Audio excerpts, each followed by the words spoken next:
Shalom Aleichem and welcome back to Biselleh Torah.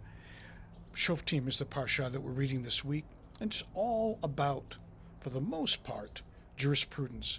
There's one pasuk, 14, that I want to draw your attention to. It reads, Tamim tiyeh lefnei Hashem. Tamim, you should be before God. The word tamim usually is translated by most commentators of modernity as you shall be wholehearted before God.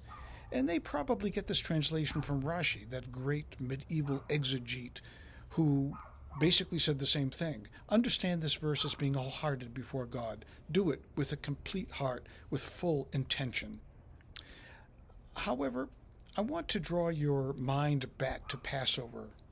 Now, I know it's a long time away from where we sit today, but one of the children, one of the four sons, is called Tam. Now, Tam comes from the same word as Tamim.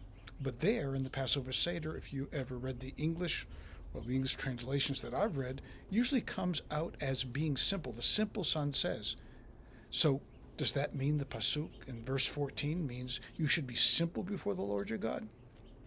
Time for a little bit of reassessment. Perhaps next Passover we should retranslate that son as being the contented son, the son that finds his place in the world and knows why he's there and what he's supposed to do with his life. I want to draw, however, your attention back to a second premise, a midrash, which asks a question about Abraham, our father. It asks, how did Abraham discover God? Why was he the first and only person to discover this unique force in the universe? And it provides the following story. He was walking along the road one day when he saw a castle on fire. And he said, how is it possible there could be a castle on fire without a master of the castle? And suddenly an apparition appears in one of the windows and says, I am the maker of the castle. I am the owner of this castle. And then Abraham profoundly understands that the world did not create itself. The castle did not build itself, but rather the castle was built by someone, and the universe was crafted by someone, a unique force, a single force, that which we call Hashem or God or by many other names. But there's another problem in this midrashic text which we should be scratching our head over. Why is the castle on fire? What's the point of it being aflame in this midrash? Jonathan Sacks comes out with a novel understanding of it, which I think sheds great light and is correct. He says, the castle is on fire because it's emblematic of the status of the world. The world is aflame. The world is on fire. And we, the observer of the castle or the world on fire, have an obligation to do something about it. That we are supposed to use the tools of justice and compassion to deny evil its victory and then move forward with a more whole, complete world.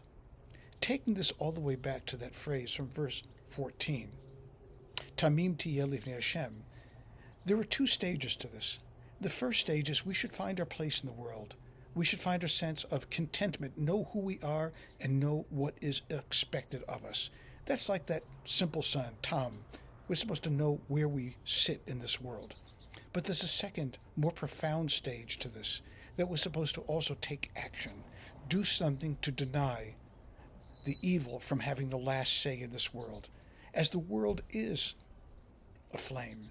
Our obligation is to do something to douse the flames, to reduce the power of evil, to make a difference in the world. That truly becomes tamim.